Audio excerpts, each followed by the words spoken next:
La noche del 22 de junio de 1994, millones de colombianos vieron cómo un sueño comenzaba a morir frente a sus ojos. La selección Colombia había llegado al Mundial de Estados Unidos como una de las favoritas. No era una exageración mediática, ni patriotismo desbordado. Para muchos expertos, aquel equipo tenía lo necesario para competir contra cualquiera. Meses antes del torneo, habían humillado 5-0 a Argentina en Buenos Aires, un resultado que paralizó al continente entero. Y dentro de esa generación dorada, había un hombre que representaba calma en medio del caos: Andrés Escobar. Elegante, serio, silencioso, un defensor distinto, le decían el caballero del fútbol. Pero nadie imaginaba que un solo error terminaría convirtiéndolo en un símbolo de una de las tragedias más oscuras en la historia del deporte. Iban 35 minutos del primer tiempo en el estadio Rose Bowl de Pasadena, California. Colombia enfrentaba a Estados Unidos en un partido que prácticamente definía su permanencia en la Copa del Mundo. La presión era inmensa. Tras perder contra Rumania en el debut, Colombia estaba obligada a ganar. Entonces ocurrió. El estadounidense John Harkes envió un centro aparentemente inofensivo al área colombiana. El balón parecía fácil de despejar, pero Andrés Escobar, intentando cortar la jugada antes de que llegara un rival, se lanzó al suelo y tocó el balón apenas lo suficiente para cambiar su dirección. El estadio quedó en silencio por un instante. Después, explotó. El balón terminó dentro del arco defendido por Farid Mondragón. Autogol. Uno de los errores más dolorosos en la historia de los mundiales. Las cámaras captaron el rostro de Escobar. No gritó, no reclamó, no culpó a nadie. Simplemente bajó la cabeza, como si en ese momento ya supiera que algo se había roto. Estados Unidos ganó aquel partido 2-1 y con eso Colombia quedó prácticamente eliminada. La victoria posterior frente a Suiza ya no sirvió de nada.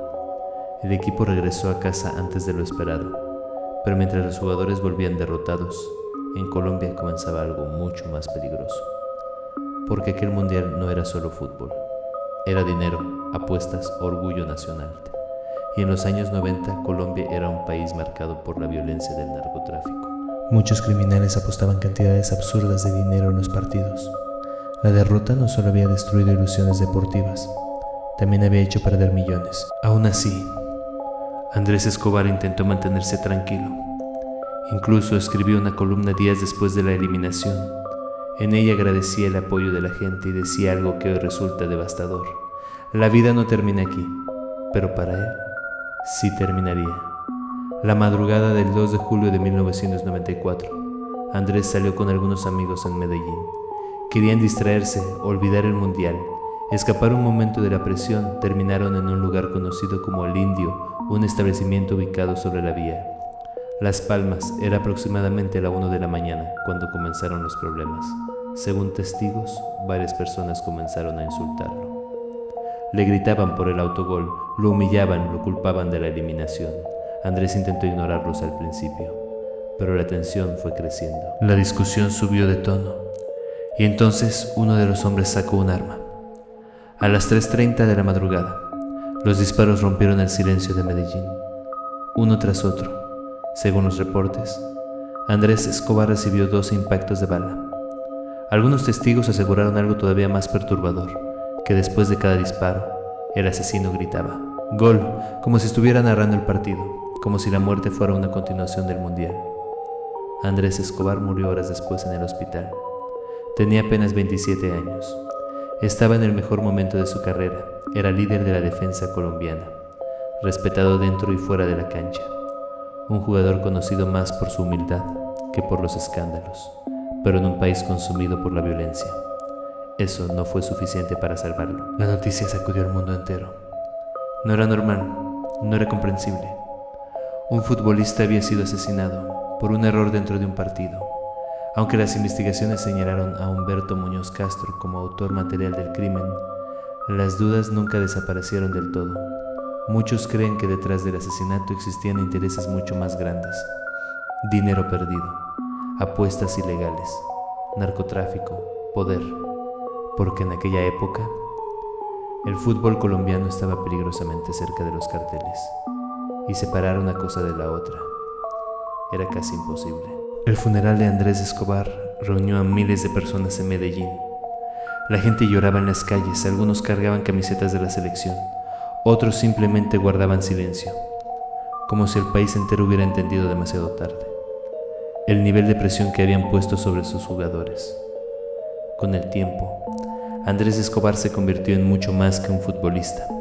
Se transformó en un símbolo, el símbolo de cómo el fanatismo puede convertirse en violencia, de cómo un deporte capaz de unir millones de personas también puede destruir vidas, y de cómo, a veces, un solo momento, un solo error, puede perseguirte hasta el final. Hoy, décadas después de aquella noche en Estados Unidos, el autogol de Andrés Escobar sigue siendo recordado, pero no por el partido, no por la derrota, sino por lo que ocurrió después. Porque mientras muchos futbolistas olvidan sus errores con el paso de los años, Andrés Escobar nunca tuvo esa oportunidad. Y quizás lo más perturbador de toda esta historia es pensar que él jamás debió morir. Solo era un juego. Si quieres más, no olvides darle a seguir y activar las notificaciones. Cada semana subimos nuevas historias. Esto fue SKM Dark World. Y recuerda, nos vemos en este plano o en el otro. Si quieres más, no olvides darle a seguir y activar las notificaciones. Cada semana subimos nuevas historias. Esto fue SKM Dark World. Y recuerda, nos vemos en este plano o en el otro.